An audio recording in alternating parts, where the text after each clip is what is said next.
Oi, Renan, muito prazer estar aqui hoje, a Larissa, a Lohane, e a nossa ideia aqui hoje é ter um bate-papo com você a respeito da sua prática, né, da sua prática clínica, principalmente da sua relação com o autor Donald Winnicott, autor psicanalista, e conhecer um pouco mais do que você tem vivido, né, na prática a respeito dele, do que você tem presenciado na clínica.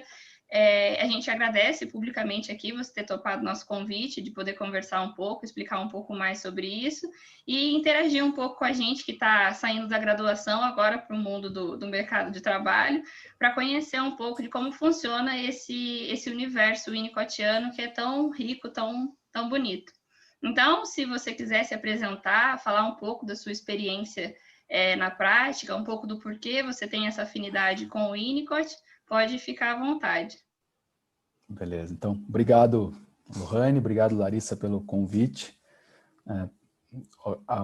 Dou um oi aí geral para o pessoal que está nos assistindo e agradecer, então, a oportunidade de estar aqui conversando com vocês. Espero que eu possa contribuir aí com quem está começando a graduação, com quem está no meio e com quem está finalizando também.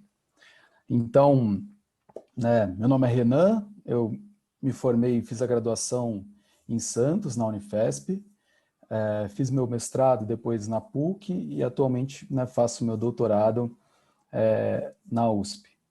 E, bom, para falar do meu contato com o Winnicott, acho que eu falo do meu percurso acadêmico porque acho que é um pouco importante dizer sobre isso, assim, né? Porque lá nos confins da minha graduação, mentira, nem sou tão velho assim, né? Mas eu estava...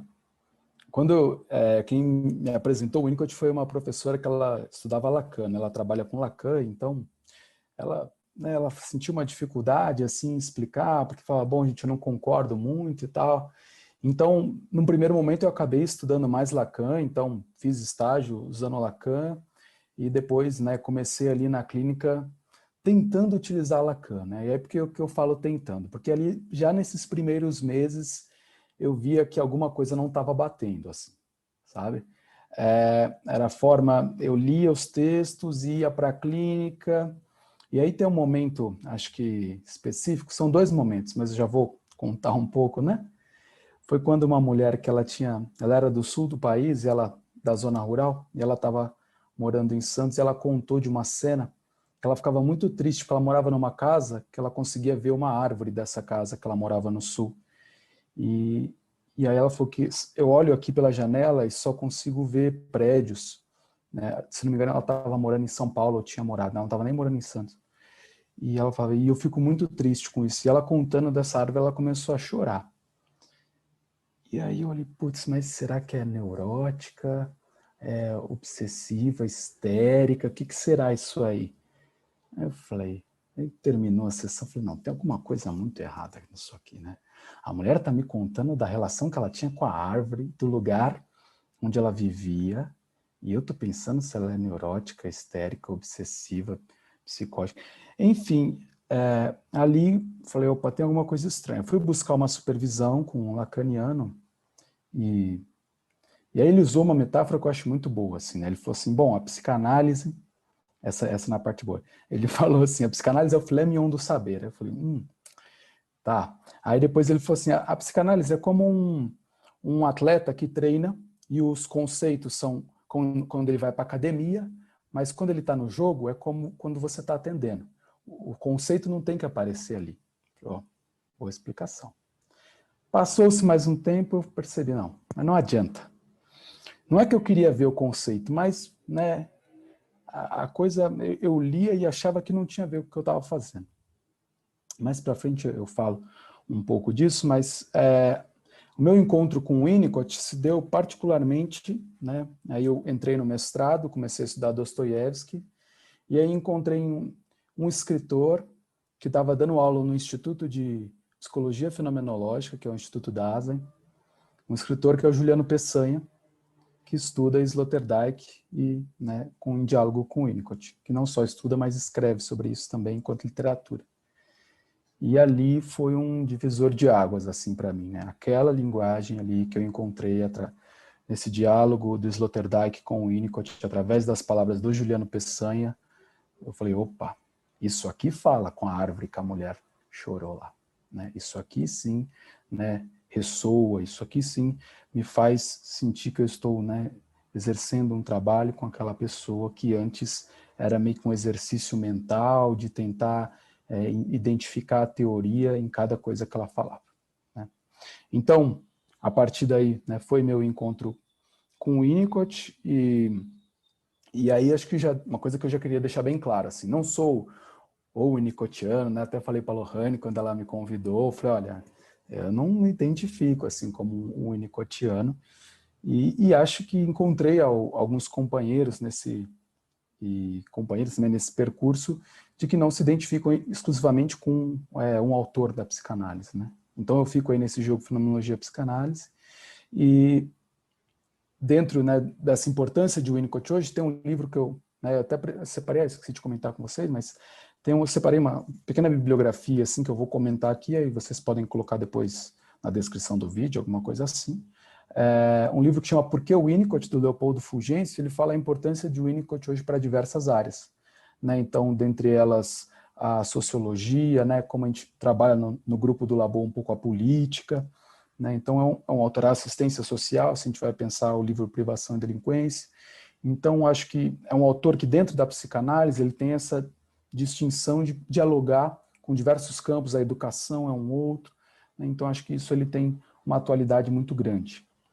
Mais um ponto que eu queria comentar de uma diferença dele, eu acho que ele, não sei se, né, quanto vocês já leram, assim, mas se vocês vão da nota, acho que era no prefácio, do Natureza Humana, o tradutor fala que falhou na tradução, porque é muito difícil traduzir o Winnicott dada a linguagem coloquial que ele usa, né? Então, como ele era um cara que falava na rádio, né, ele fazia programa na rádio, que mães mandavam perguntas e ele respondia, ele tem um diálogo aí entre senso comum e ciência que eu acho muito, muito rico, né? Que hoje em dia acho que a gente vê isso quando a gente fala de fake news e tudo mais, e acho que o Winnicott era um pouco esse cara que conseguia falar, não, vem cá, vamos conversar, que eu não preciso falar difícil, né, que eu quero escutar você para saber o que você acha da realidade, para a partir disso a gente poder conversar. Então acho que essa é uma outra importância, né, que ele vai falar, olha, precisamos dialogar com as pessoas numa linguagem que elas entendam, não adianta a gente criar 1000 conceitos, falar bonito e não poder executar. Então, acho que era mais ou menos isso, assim, né, de início que eu tinha para falar. Isso que você falou sobre o Winnicott, eu acho que é muito verdadeiro. A gente, enquanto graduando, eu acho que teve essa percepção também de como a linguagem dele é diferente de outros autores, né, da psicanálise, a complexidade que os outros usam as palavras, parece que ele consegue transmitir de um jeito mais, acho que é brando a palavra também, a gente consegue entender do que ele está, ao que ele está se referindo, né? E isso, caminhando para a próxima pergunta que a gente teria para você, acho que encaixa, que é em relação às principais diferenças que, na sua opinião, existem entre o Winnicott e o Freud, né, considerado o pai da psicanálise, e o Winnicott sendo um pós-freudiano, quais seriam as principais diferenças entre as teorias deles, que você diria? Bom, vamos lá, né? Eu tinha comentado com vocês, acho que essa pergunta é central, assim, né, nessa conversa. Eu vou enumerar alguns autores, assim, que, né, eu tenho contato e que eu acho que esse olhar para trás, esse olhar para qual a relação de Winnicott com Freud, né, ele é central para pensar uma prática, para pensar, né, o que você vai ler, quais autores você vai se identificar dentro de uma prática clínica, né? Então eu vou identificar dentro do meu percurso, lógico que, né, existem outros infinitos autores, né, assim, é sempre muito exaustivo nesse ponto, assim, né, quando você começa a estudar um negócio, fala, não, pô, agora eu tô entendendo, né, e tal, porque isso, aí você vai lá, putz, não, mas tem tal cara, falou tal coisa, mas, sabe, então, e a psicanálise tem muito né, dos autores fazerem, às vezes, leituras muito particulares, né, então, do percurso que eu fiz até hoje aqui, o que eu identifico, né? Existem 2 autores dentro do Brasil, que eu tive contato, com certeza, né, existem outros, que entendem, na minha perspectiva, na minha leitura desses autores, que existe uma ruptura significativa entre Winnicott e Freud. E esses autores são, né, o Loparic, o Zé Érico Loparic, e o Leopoldo Fulgêncio, que, se eu não me engano, foi orientando do Loparic. O Loparic trabalha na Unicamp, ele tem um diálogo com Heidegger e fundamenta na sua tese, de forma geral, de que houve uma ruptura de paradigma. Ele usa o Thomas Kuhn, né, da filosofia, para falar que houve uma ruptura de paradigma entre Freud e Winnicott. Né? Depois eu vou comentar um pouco mais qual ruptura foi essa, né? A ideia de que, e porque isso tem um pouco a ver com a prática, de que seria a passagem de uma clínica da interpretação para uma clínica de provisão ambiental, uma clínica do cuidado, vou chamar assim, né? Então, essa seria a principal diferença. Num outro ponto, temos autores que identificam uma continuidade do Winnicott com Freud.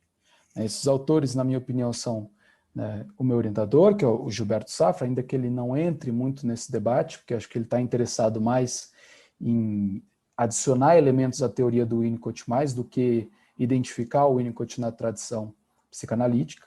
Mas tem outros dois que estão com essa missão muito forte de identificar o corpo psicanalítico total, que são o Luiz Cláudio Figueiredo e o Nelson Ernesto Coelho Júnior.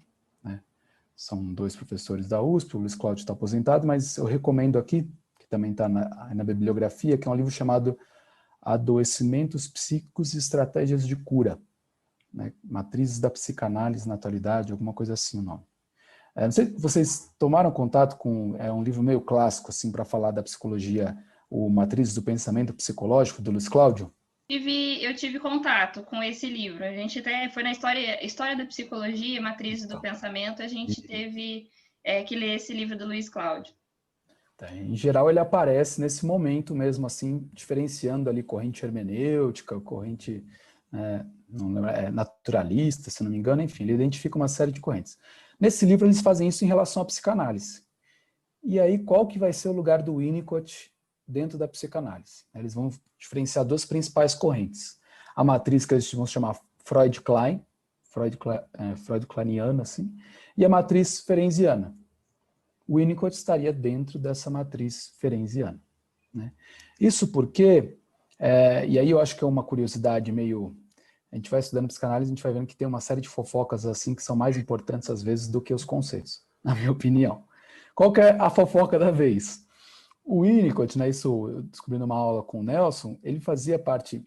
A Sociedade Inglesa de Psicanálise, na época do Winnicott, tinha dois grandes grupos que tretavam ali, que era o grupo da Ana Freud e o grupo da Melanie Klein. Né? Eles estavam ali, não, mas isso aqui está certo, isso aqui está certo. O Winnicott juntou com uma galerinha ali, o Balint, Michael Balint, a Marion Milner, e outros autores aí, que eu não vou, Farben, né? E falou assim, galera, vem cá, a gente concorda com uma coisa dali, uma coisa de cá, vamos, né? Eles, não sei se eles se nomearam, meio que formaram uma coisa que se denominou Middle Group, ou seja, um grupo ali do meio, né? Não vamos nem ser kleiniano, nem ser ana-freudiana, a gente vai, né, dialogar com os dois lados. E acho que isso é muito presente assim, na postura de Winnicott na teoria, e é aí que vai entrar, né, esse middle group, identificado principalmente como psicanalistas que foram influenciados por Ferenczi, né, mas que não buscavam uma ruptura, né, direta com Freud, mas buscavam um diálogo. Então, esses autores, né, o Nelson e o Luiz Cláudio, vão identificar, né, o Winnicott como, então, alguém que se originou dessa matriz ferenciana, se opondo a alguns conceitos do Freud, mas que, no momento, houve uma ruptura, né, como outros autores colocam. E mais, alguns autores da psicanálise contemporânea, que eu sequer ouvi falar na minha graduação, e aí não sei se vocês já tiveram contato, como André Green, Thomas Ogden, Roussillon, que são, para citar alguns, Pierre Fédidat, que eu, sabe, assim, eu acho que na graduação hoje em dia eu percebo que tem muito isso de estudar os clássicos e a gente perde um pouco, inclusive de estudar psicanálise brasileira, autores contemporâneos, e ver que esses autores, eles estão discutindo vários autores da psicanálise, eles não estão, eu sou winnicottiano, eu sou kleiniano, eu sou freudiano. Né? Infelizmente, me parece que no nosso meio cultural, em termos de psicologia, a gente tem essa mania de denominar, né, essas escolinhas aí que eu acho que contribuem pouco para um debate da psicanálise de forma geral. Então é isso. Se vocês quiserem, eu posso até comentar um pouco mais aqui qual que é mais essa diferença, mas acho que senão vou me estender muito aqui. Pois quando eu for falar dos mais para frente, eu comento um pouco melhor o que seria essa matriz ferenciana e quais são as diferenças assim, práticas de uma matriz Freud-Klein. Sim. Isso que você falou da questão do cuidado para o Winnicott, né? Que se fosse para o lado da ruptura, que ele rompeu com Freud, essa questão da ética do cuidado aparece com bastante frequência, esse tipo de coisa. A gente até estava conversando, a gente fez uma reunião há uns tempos atrás com o pessoal que estava organizando, né, o mini curso, e algumas pessoas falando que não se identificavam muito com o Winnicott justamente por ele ser muito frufruzinho, por ele ter essa, sabe, essa cara mais assim, Uhum. fofinho, tudo. E eu, particularmente, isso é uma coisa que me deixa bastante encantada, assim, com a teoria do Winnicott, pelo pouco contato que eu tive com ele. Então, acho que vai bem nesse caminho do que você está falando, né? Exato, Lohane. Acho que aí tem um resumo muito bom disso. Quando eu comecei essas aulas com o Juliano, ele contou uma historinha, que é uma historinha que, se eu não me engano, ele mesmo fez, assim, né? Ele falou assim, ó, para ilustrar a diferença entre Winnicott e Lacan, ele falou assim, eu imagino a seguinte história. Tem um acampamento de crianças lá, tipo uma colônia de férias assim, as crianças estão brincando e tal. Aí tem o monitor winnicottiano e o monitor lacaniano, né? Aí o monitor winnicottiano fica olhando as crianças brincarem e tal, aí ele vê uma criança tá perto de um barranco assim, volta aqui, volta aqui. Ó, cuidado, você vai lá, você pode cair, né? Fica aqui mais perto e tal, né? E fica ali só, né? Ali, né? Deixa a criança brincando e fica mais ali por conta, né, de dar alguns toques. Já o monitor lacaniano é o seguinte, né? Tá na hora do jantar lá, todo mundo, ei, vamos comer. Aí todo mundo senta e tal, e toca o sininho, coloca o prato. Vamos lá, então. Então, toca o sininho, podem comer. O monitor vai lacaniano, puxa o prato. A criança fica, opa, o que aconteceu? Ele olha para a criança e faz assim só. Então, essa coisa de que o winnicottiano é frufruzinho, o lacaniano é provocativo, né? Ele instiga, ele faz o corte da sessão. Né? Eu advogo e tenho um olhar particularmente que eu acho que essa psicanálise que o Luiz Cláudio e o Nelson vão chamar de transmatricial, e acho que não só eles, mas se a gente, acho que, enfim, é possível fazer uma reflexão através do Juliano também, por exemplo. Né? O curso que eu fiz dele chamava O Íntimo e o Estranho, e era exatamente essa ideia de que o íntimo, né, faz parte de alguma coisa da nossa condição, tal qual o estranho. E o Lacan seria esse que apresenta o estranhamento com o mundo para a gente, enquanto o Winnicott quer dar intimidade, pegar o paciente no colo. Vou me utilizar de uma frase do Lacan para falar que é possível uma análise fazer as duas coisas, né? Se eu não me engano, está em algum documentário, vi alguém falando alguma vez na vida, que o Lacan falava o seguinte, é preciso a gente, com uma mão, a gente segura o paciente, né, faz carinho, e com a outra a gente chacoalha. Né? Então, essa ideia de que a gente precisa sustentar em algum momento, em outros momentos a gente precisa chacoalhar. Acho que quando eu vi isso, eu falei, opa, né? Então essa ideia de que o lacaniano é o questionador, o que, né, que vai jogar o real, a angústia, e o Winnicott vai ficar, vem cá, meu bebezinho, não cola tanto assim, né? Como já ouvi também de supervisões de analistas winnicottianos, né? E acho que a gente tem um bom exemplo aí, acho que a Danite também é um bom exemplo, né, de uma postura winnicottiana que, não, vamos chacoalhar o rolê, não é só ficar pegando para fazer carinho, não. Acho que é isso de chacoalhar e segurar, né, fazer um carinho com a outra quando necessário também é uma metáfora muito boa para a gente não cair nesses opostos, assim. Sim. E eu acho que agora seria até interessante a gente ir para um lado mais, talvez, técnico, que a questão do ambiente suficientemente bom, né? Que é um conceito bastante forte, assim, para o Winnicott. Você, na sua prática clínica, como que você vê esse conceito aparecendo em relação às diferenças mesmo, a diferença de setting, sabe, que existe na clínica winnicottiana, aquelas questões de interpretação, de análise das resistências, dessas coisas todas, isso aparece com o Winnicott? Como que é? Considerando esse conceito do ambiente suficientemente bom. Então, eu fui vou voltar na questão anterior, falar do Loparic, né, eu vi uma fala, eu até procurei esse artigo, mas não achei um parecido que chama Winnicott Clínico. E eu vi uma fala dele que foi no final do congresso, assim, todo mundo mal cansado, mas foi uma fala assim de 20 minutos, o cara foi pontual, direto, assim, né? Muito, muito, né, cirúrgico mesmo a fala dele em diferenciar uma análise freudiana, que seria via interpretação, de uma análise winnicottiana, que seria via essa provisão ambiental. Volto a fazer uma consideração. Eu já fiz, por exemplo, análise com uma analista que se identificava como freudiana, né? Mas que, sem dúvida, né, ela, de alguma forma, proveu esse ambiente para mim. Assim, né? Estou dizendo isso por quê? Né? Porque essa separação freudiano interpreta, o winnicottiano fornece ambiente, né? Ela é mais teórica, talvez, do que prática. A não ser que você pegue uma pessoa que se identifica de uma forma muito recortada, né, com uma teoria. Mas, então, essa experiência da terapia como ambiente de sustentação, né, ela aí já puxa aí os elementos que eu falei no início do Sloterdijk, do Juliano, que aí é um pouco do que eu desenvolvo no meu doutorado, que é a importância do espaço como fornecimento dessa questão terapêutica, assim, né? E aqui tem muito a proximidade com o conceito de holding, assim, do Winnicott, né?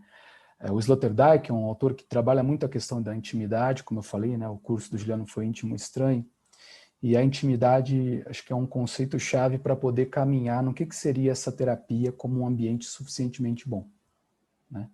Para mim, uma terapia que fornece um ambiente suficientemente bom é uma terapia que fornece uma experiência de intimidade. E aqui, intimidade, tal qual o Sloterdijk e o Juliano colocam, não é, então é contar os meus segredos, né? Não. Né? Intimidade como um ritmo que se coloca dentro de uma relação, como se os dois estivessem numa dança, assim, sabe? Ou tocando um instrumento, né? Onde um vai, né, dançando ali com o outro, e o terapeuta vai ficando atento, né? Opa, perdeu o passo, deixa eu me ajeitar aqui, né? E assim como acho que o paciente às vezes também ajeita o passo quando o terapeuta perde o passo, né? Comentando isso de forma prática, né? Já tive pacientes que chegou na sessão seguinte e falou, olha, acho que você errou aqui. Isso que você me falou não tinha... Poderia falar, não, resistência e tal, não, mas naquele momento, para aquela situação, entendi, olha, de fato, acho que falei porque de fato não era o que eu queria dizer, eu falei, acho que, né, não foi muito bem o que eu queria dizer, mas sinto que você entendeu assim, então vou, né, reconsiderar isso, né, acho que podemos caminhar e entender que não foi legal mesmo.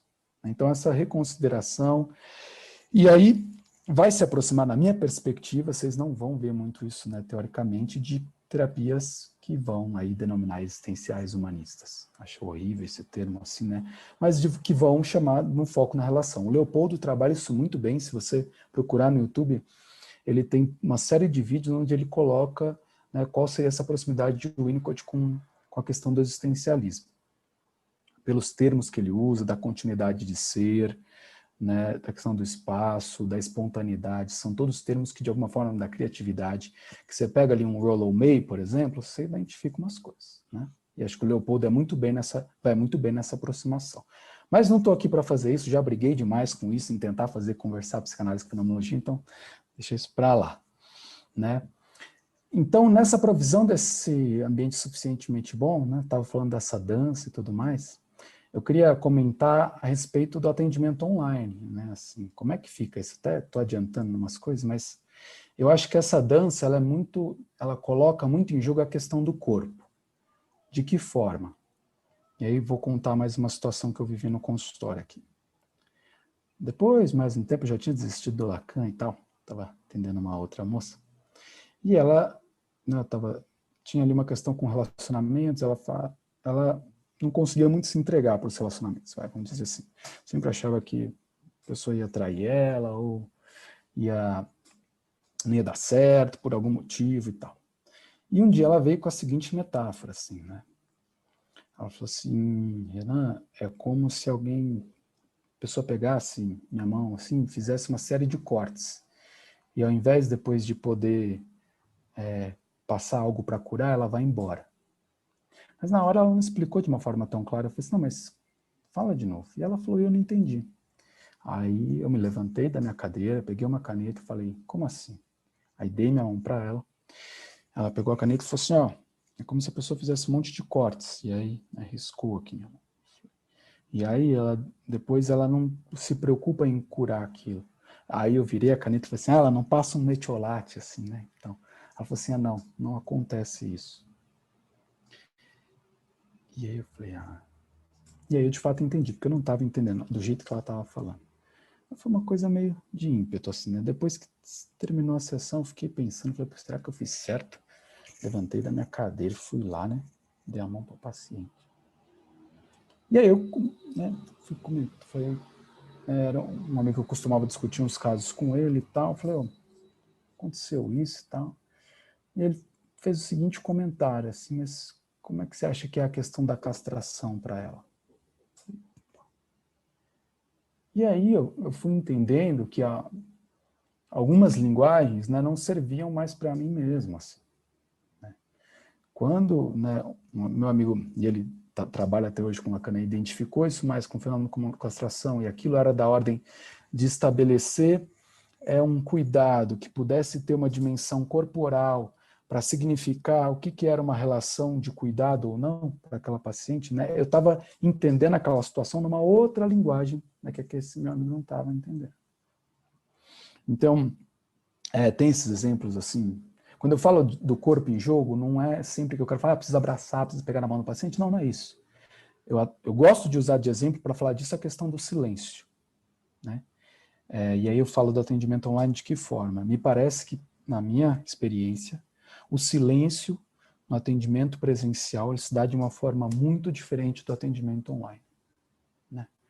A possibilidade, o silêncio evocado na clínica presencial, ele convoca tanto o analista como o paciente para a possibilidade de estar junto, né, de uma comunicação silenciosa, né? Tem até um termo aqui que eu anotei, de uma comunicação ativa através do silêncio, né? Isso remete a outros conceitos do índico, como a capacidade de estar só na companhia de alguém, né? Então eu atendi alguns casos que eram pessoas que ficavam extremamente atormentadas assim com o silêncio, no sentido é muito diferente assim, um paciente que fala, não, mas não sei o que falar hoje, mas quero falar alguma coisa.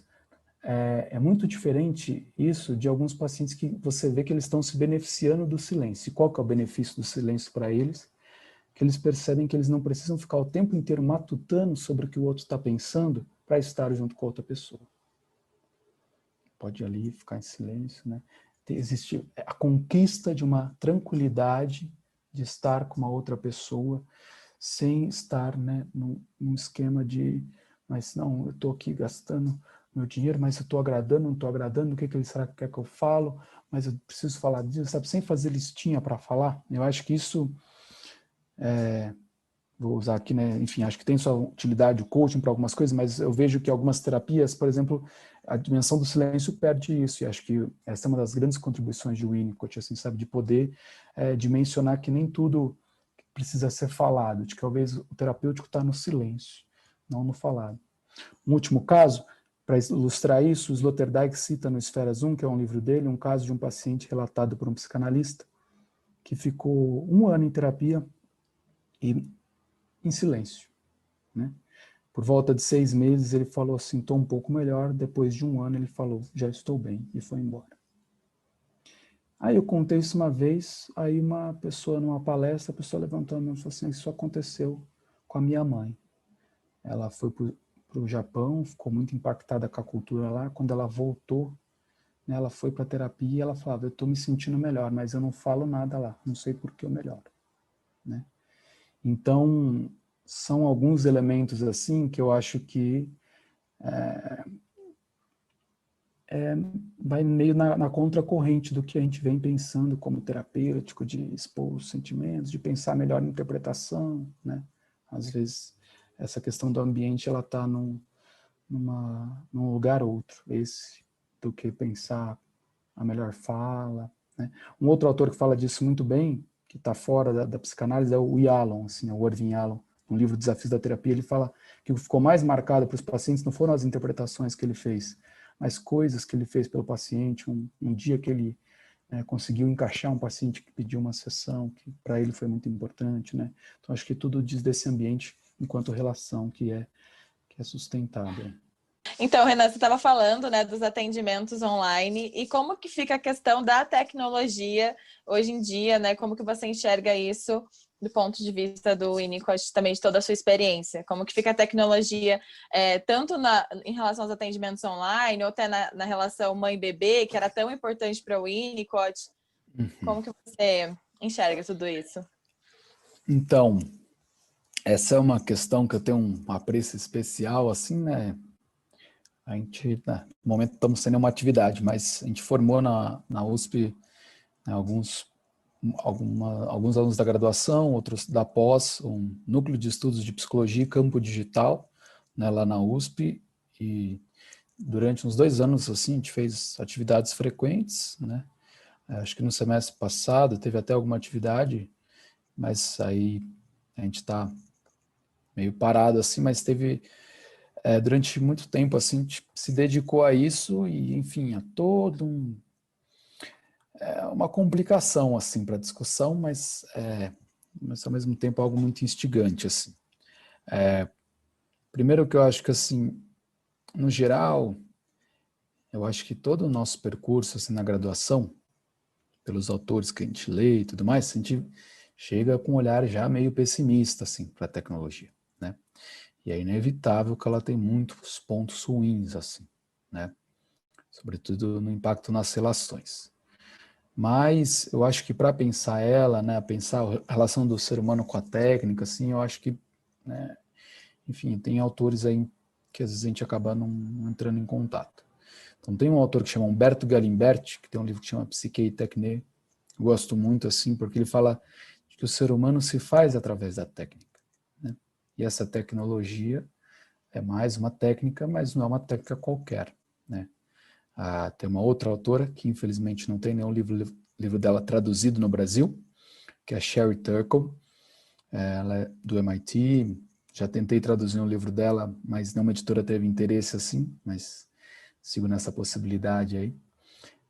Ela é uma autora riquíssima, assim, até tentei fazer um doutorado de sanduíche com ela, mas ela respondeu que estava com outros projetos aí, não teria tempo de me orientar lá. Mas qual que é a riqueza dela? Ela começou a estudar a internet lá na época do Mirk, não sei se lembrar, ICQ, sabe? Que eram as coisas assim que ela tinha uma expectativa muito grande de que a tecnologia ajudaria os jovens a exercer a sua criatividade de uma forma muito forte. E naquela época foi mesmo, né? Começar a criar programas. Eu lembro que eu fazia matéria de robótica na faculdade e tal, no colegial, né? Então... Na E ela... faculdade eu já estava pensando já. Não, Até foi era muito essa que eu ousadia. não... E ela estuda até hoje esse tema, né? Então ela pegou todas essas mudanças aí da tecnologia. E um dos últimos livros dela se chama Em Defesa da Conversa, assim, né? Que ela que começou ali, né, vendo coisas muito positivas, hoje ela entende que, né, a tecnologia tem deixado de lado a conversa face a face, né, como um elemento muito importante no desenvolvimento, né, das crianças e dos seres humanos de forma geral. Então, lendo ela, eu também fiz um grupo com mulheres, que na verdade era um grupo sobre sentido da vida, assim, que eu fiz com uma psicóloga, e acabaram que foram 4 ou 5 mães, né? Então a questão da maternidade ocupou muito esse grupo, e a questão da tecnologia e maternidade apareceu muito forte, né? Uma delas trabalhava com Instagram, né? Então, num artigo que está escrito e vai ser lançado, acho que no início do ano que vem, chama Intimidade em Tempos Digitais, eu conto essa cena que a criança chega para a mãe e ela está mexendo no celular e ela fala, mãe, preciso te falar uma coisa. A mãe fala, pode falar, filho, estou te escutando. Ela fala assim, a criança responde, não, mãe, eu quero que você olhe para mim.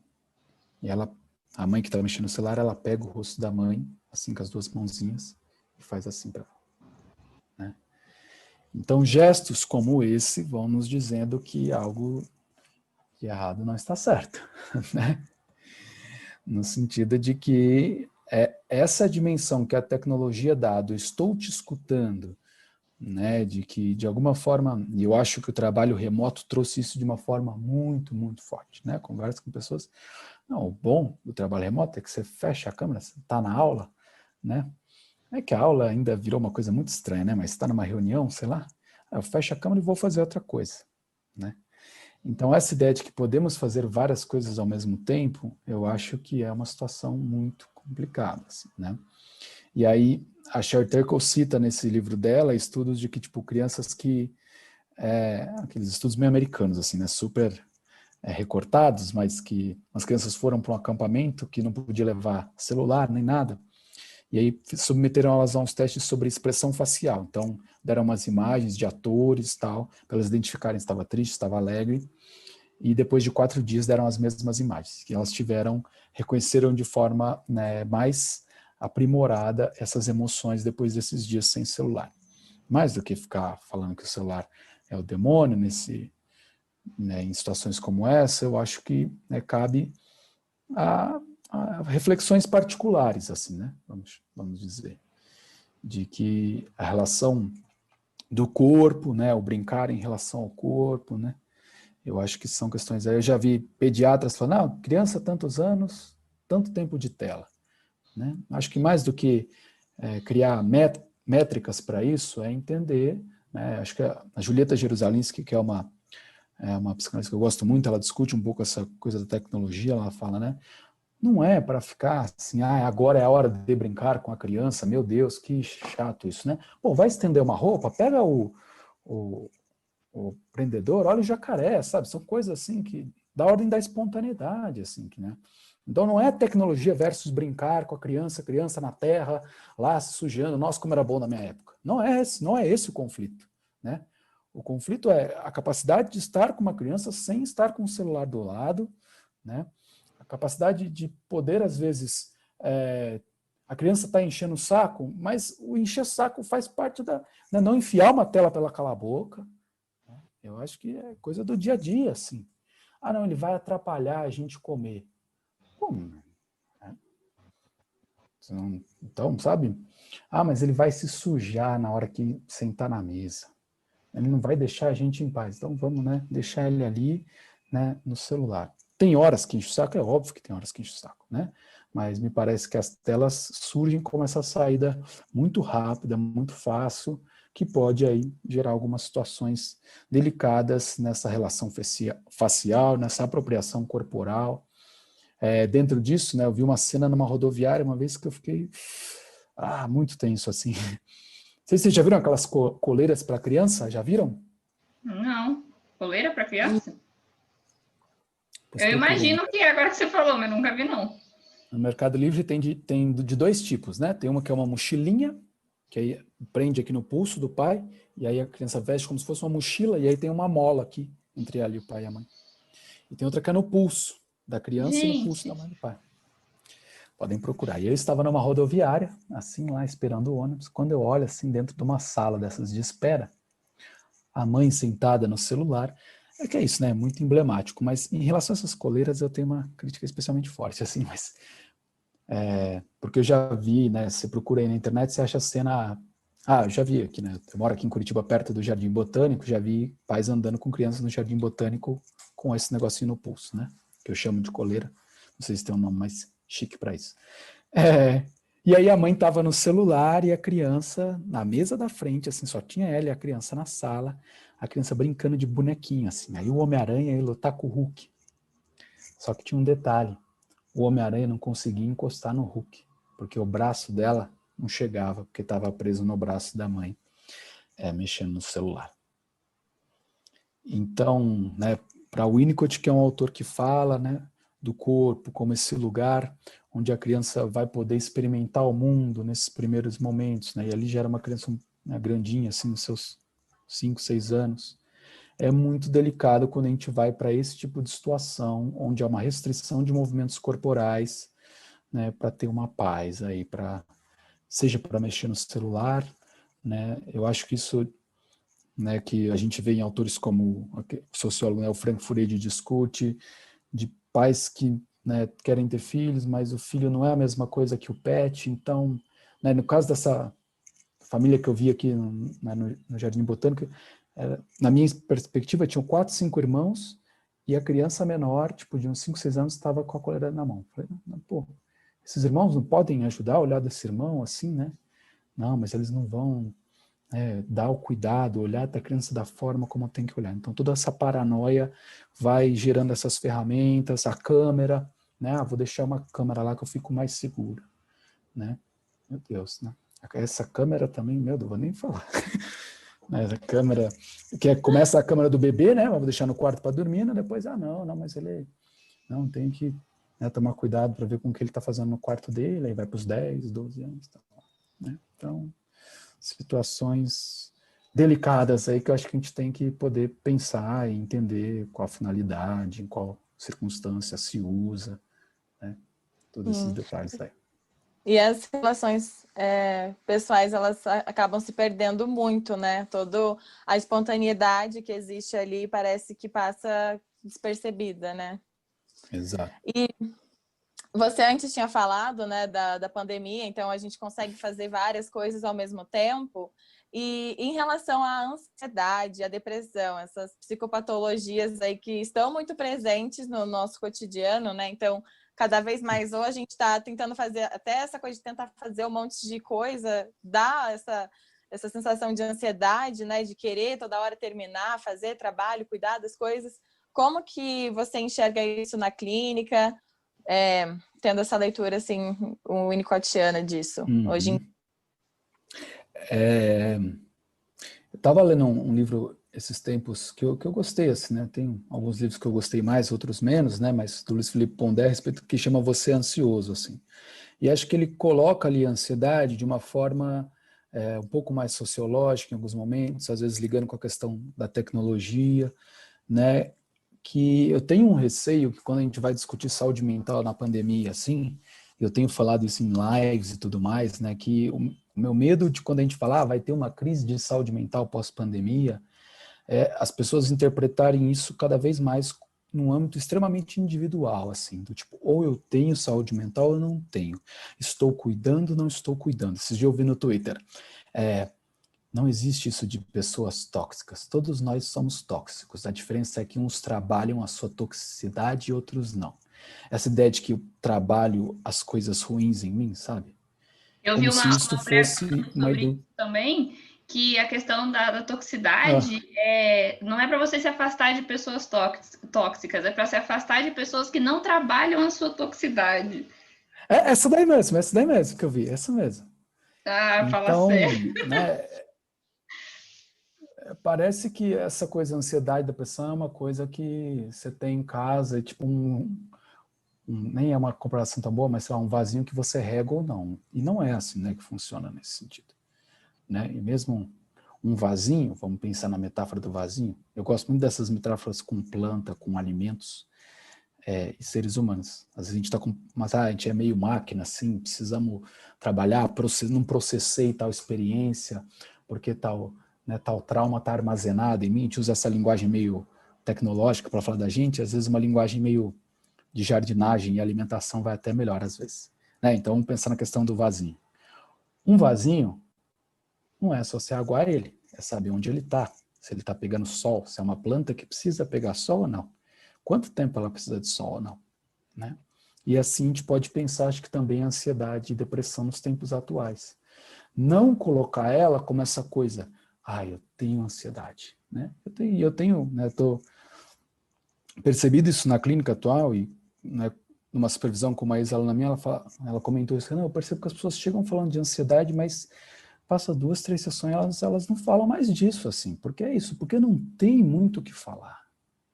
Isso virou uma espécie de slogan, assim, de tô com ansiedade, tô com depressão, que, né, a pessoa, às vezes é uma outra coisa, né, mas quer alguém para conversar? Afinal de contas, né, o que precisa? Eu acho que aí entra o nosso papel de construir dentro da clínica, né, gente, eu moro perto de um trem aqui, ele vai fazer um barulho, tá?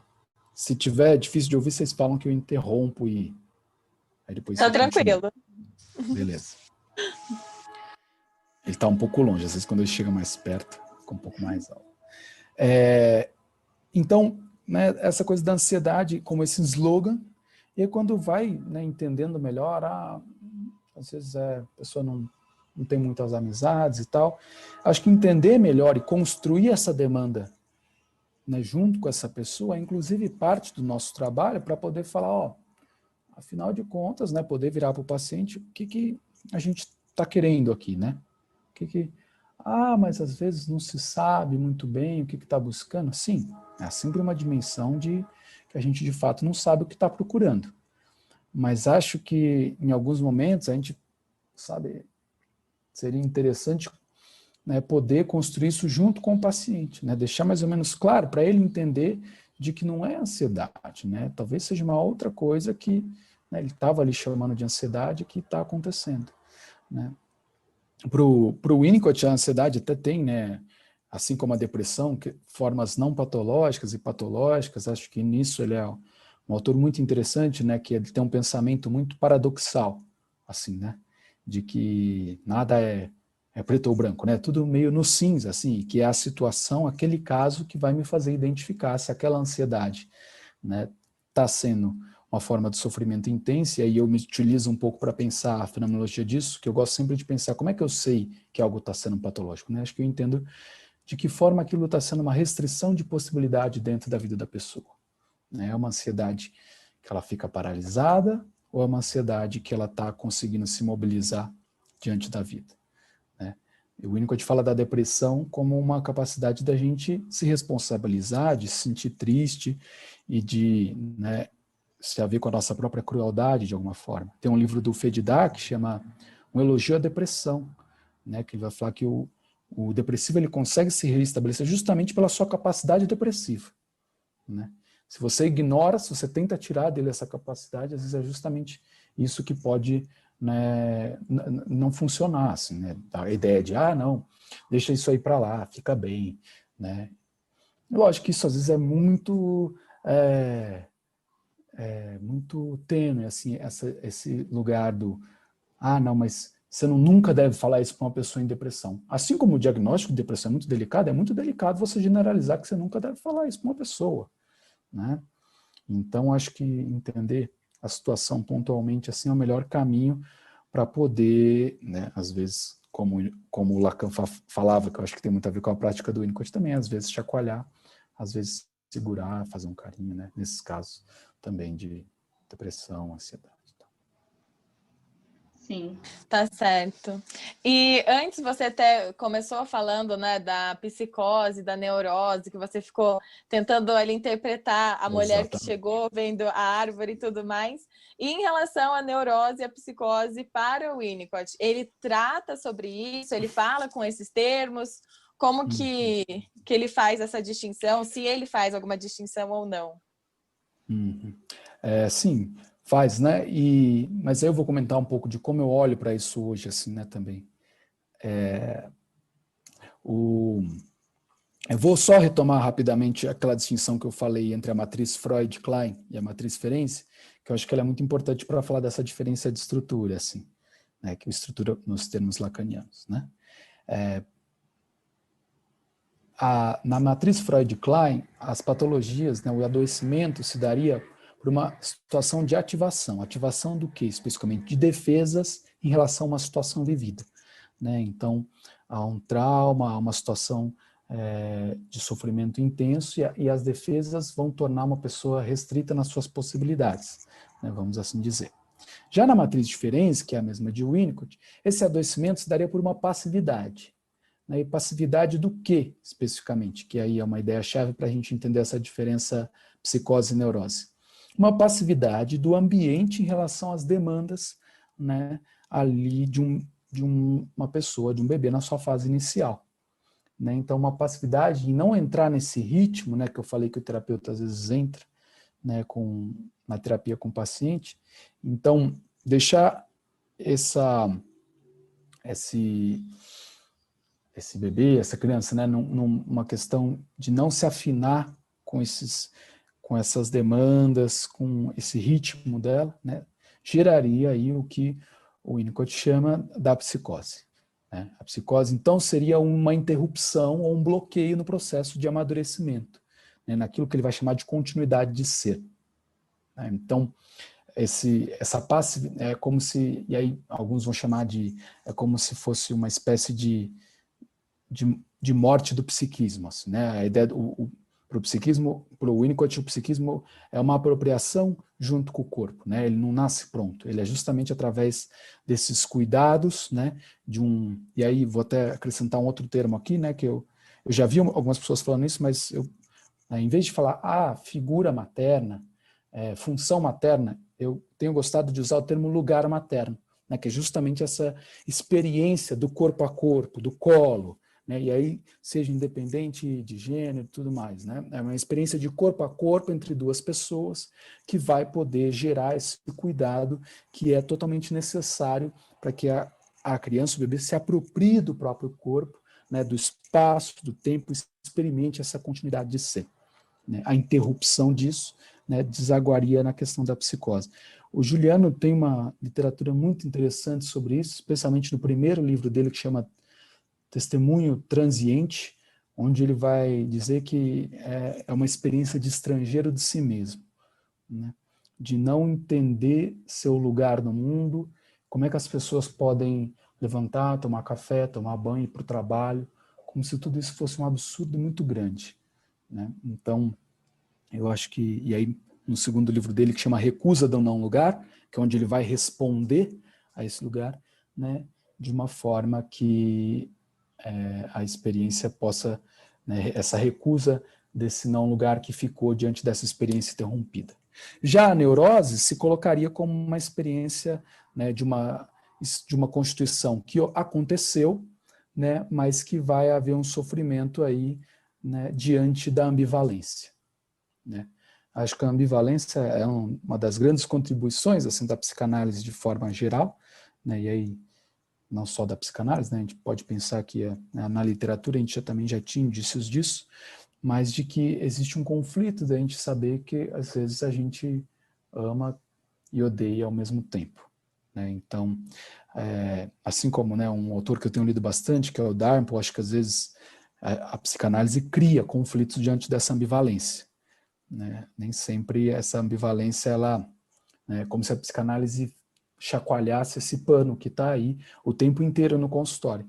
E eu acho que às vezes acontece isso mesmo, mas acho que às vezes há sim, né, uns sofrimentos intensos de saber que a gente não consegue amar o tempo inteiro, né, de que às vezes o ódio tem uma função importante, né, para a gente se manter vivo, né, em coisas desse tipo, por exemplo. Ô, Renan, me corrija se eu estiver errada, mas você falou aí da questão da passividade e tudo, e me ocorreu da relação que isso pode ter com a questão do falso self para o Winnicott. É um conceito importante nesse sentido, né? Você acha que isso aparece na clínica também de alguma forma? Você acha que é um conceito ainda atual? Eu, particularmente, tenho a impressão de que é um conceito muito atual, ainda mais no mundo de muita tecnologia que a gente tem vivido hoje. Não sei se teria relação ou se eu estou muito enganada. Mas o que você acha? Então, a questão do falso self, eu gosto bastante da interpretação que o Gilberto Safra traz, assim, porque ele vai falar, né, de como esse falso self pode ser identificado dentro dos nossos fenômenos atuais. Então, ele vai falar da tecnologia, ele vai falar de um fenômeno que ele chama de desenraizamento, que é um conceito que ele pega da Simone Weil, que eu gosto muito, assim, que é como essa questão da migração, da gente viver em metrópoles que às vezes a gente não se identifica com quase nada, né, vai gerando um sofrimento no campo ético, no campo étnico e no campo político, de alguma forma, também, né? Aí, disso a gente vê a polarização, né, daí na política, né, de não querer escolher um lado, e aí de que lado você é, que você não pode ter uma opinião no meio do caminho, se você tomou tal atitude, então porque você é de lá, você não pode ser de cá, né? Um outro fenômeno que ele traz é a hipersexualidade, né? Acho que um autor bom para pensar isso também é o Byung-Chul Han, né? Que na Agonia de Eros ele fala de como a questão do corpo ele vai se tornando uma espécie de superfície que você vai passando na timeline, né? E então, né, o corpo deixa de ser essa pluralidade de potência para se tornar um objeto de sedução. Isso a gente vê muito com os nudes, assim, né? Já vendo na clínica, me parece que às vezes, quando a gente ouvo as pessoas, e aí mesmo com amizades, assim, né? Há uma certa naturalização, assim, de que se eu conheci alguém em algum momento, eu vou mandar, eu vou receber um nude dela. Às vezes isso não acontece num ritmo muito legal, gerando inclusive rupturas bem significativas, assim, né? Eu conheço casos, né, casais que se conheceram através, né, de aplicativos e tudo mais, mas me parece que essa pressuposição da exposição do corpo nem sempre vai no mesmo ritmo, né? Então, já ouvi mais de uma vez casos, né? E aí os casos que eu vi foram de homens que enviaram para mulheres, né? O cara vem com um papo super legal e conversa às vezes um tempo. Teve um que eu estava atendendo, né? Uma moça, estavam conversando, o cara era de outro país, estávamos conversando, combinando, né? De talvez se encontrarem aí. Do nada o cara manda um vídeo dele se masturbando, assim, né? Sinto que é um pouco essa relação que se tem com o corpo, assim, né? Dessa hipersexualização, né? E não sabe muito bem como introduzir o tema, né? E é isso, né? Eu acho que uma coisa que com o corpo, né? Sei lá, tira a mão daí, né? Enfim, né? Todo mundo sabe quando tá esperando, não quer alguma coisa. Lógico que existem situações, né? Que as outra pessoa não respeita, mas o que eu estou dizendo é, no corpo a corpo, isso é mais, você tem mais possibilidades de manejar isso do que no vídeo, né? Parece que fica mais explícito, né? Quando essa coisa da tela, né? De alguma forma, a Uhum. coisa perde todo aquele contexto, aquele contorno, fica algo Tá. super exposto, que às vezes até causa uma impressão que não seria, talvez, a impressão ali desejada, né? Não sei, mas parece que Exato. causa uma impressão que é quase que um estranhamento. E para alguns Olhando muito naturalizado isso, né? muito naturalizado. Sim. Né? De que, como assim? Você achou estranho mandar isso? Né? Uhum. Que foi o que aconteceu num desses casos aí. E um outro caso que ele fala, e aí que também acontece às vezes, né, dentro da clínica, é a questão da hiperintelectualização, né? A questão do falso self, e aí, né, contextualizando um pouco o conceito, ele vai ser justamente essa formação, essa prótese para dar conta dessa passividade que aconteceu, né? Já que alguém, né, nas palavras aí do Sr. Hans Lutherdijk, que ele usa, né? Já que alguém não me convenceu de que o mundo é bom, de que vale a pena viver, então eu vou criar uma prótese aqui que, né, ela vai ocupar algum lugar aí no mundo, pode ser esse lugar do corpo sexualizado, outro lugar possível é o da intelectualização, né? Então, muitas vezes é comum, e aí com o fenômeno Google, né, é mais comum ainda, a pessoa chega lá na clínica, não, porque eu tenho ansiedade e eu já li várias coisas sobre isso, estou lendo tal livro, né, e aí começa a te explicar um monte de coisas sobre isso. Eu já vi pessoas que às vezes ficam na clínica demandando essas explicações, e acho que aí vale a pena a gente ficar atento a isso, né? Tem uma técnica da TCC, né, que é a psicoeducação, que às vezes pode se confundir com isso, né? Eu acho que às vezes ela é útil, né, você conhecer os sintomas e tudo mais, mas às vezes, né, nesse livro Você é Ansioso, o Pondé fala disso, o Darnpool também fala disso num livro que é o Evasivas Admiráveis, como o conhecimento dos diagnósticos vai também gerando diagnósticos, né? E essa ideia de que é preciso de mais informação, preciso saber mais, nem sempre está na mesma linha de você poder lidar melhor com as suas, com o seu contexto, com as suas experiências, com as suas relações, né? Então essa intelectualização também vira essa situação comum, né, dentro da clínica para como essa prótese para lidar com a realidade. Aí. E aí o que se perde com isso, né, a criatividade e a espontaneidade, assim, né, que são aí as características do que a gente poderia identificar no que se chama de verdadeiro self. Assim, né?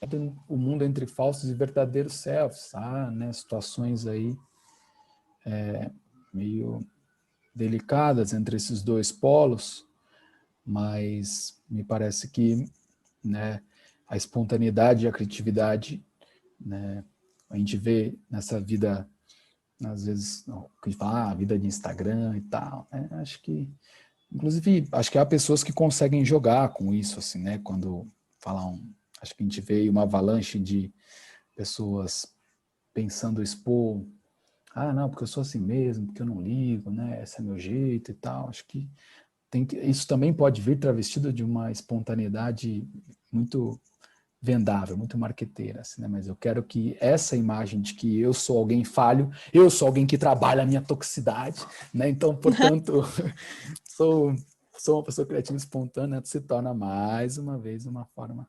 Acho que isso está no escape, assim, né? Quando você escapou, opa! Oh, eu falei isso aqui, né? Ei, caramba!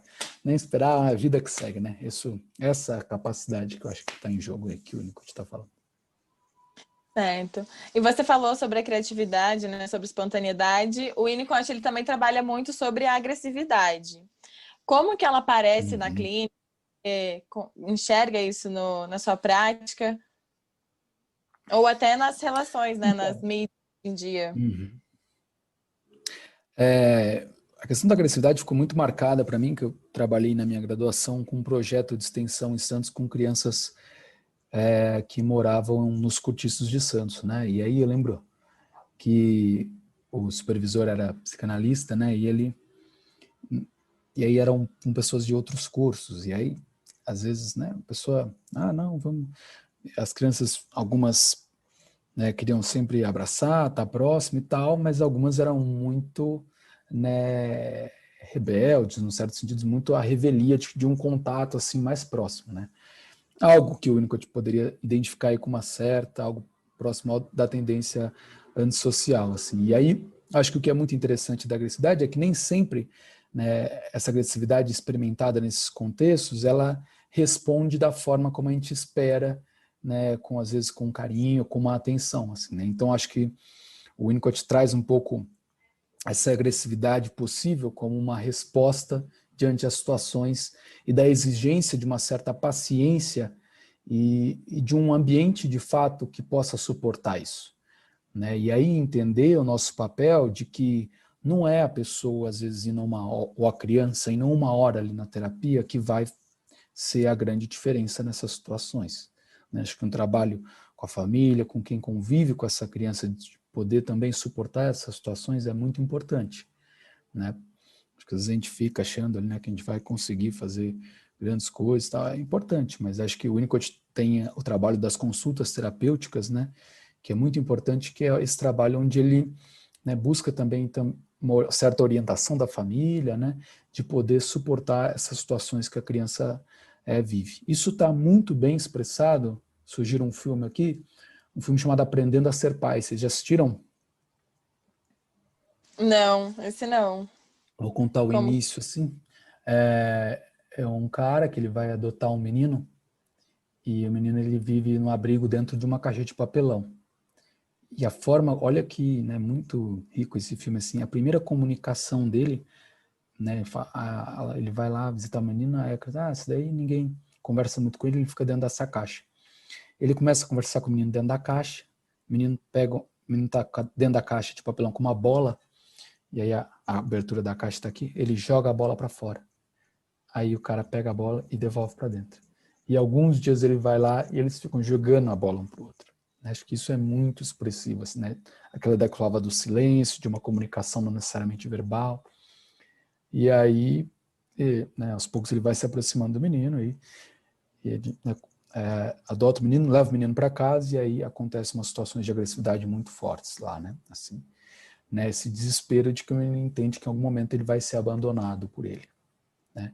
Alguns filmes também tratam disso de uma forma muito legal. Eu lembro que o primeiro, que é o Megamente, não sei se vocês já ouviram falar, trata um pouco, né, dessa ideia de que né, ele vira um vilão, um pouco respondendo a essa situação que ele viveu na infância. O meu malvado favorito também é um pouco disso, né, do que eu me lembro aí. Mas um filme que eu gosto muito, que me mostra uma saída interessante para essa questão de situações familiares vividas, não tanto da agressividade, é o Viva a Vida é uma Festa. Vocês já assistiram? Já. É muito bom, assim, e ilustra muita coisa, assim, né?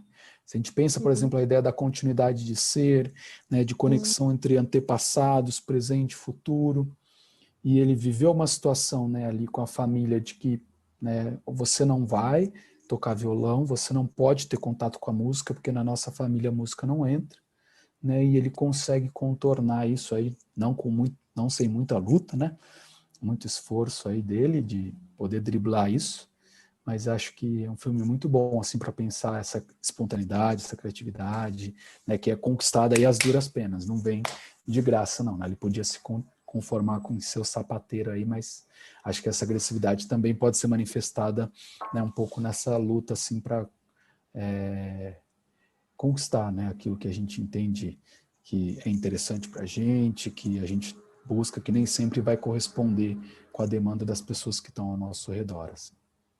Não só uma agressividade em relação à destruição, né? Mas também uma agressividade em relação a movimento, a você ir Exatamente. atrás também das suas coisas, né? Lembrando mais uma vez aquilo que a gente fala, né? É sempre a questão paradoxal, assim, né? Acho que essa ideia de que dificilmente uma coisa vai ser só aquilo, né? Ela sempre vai ter esse papel, né?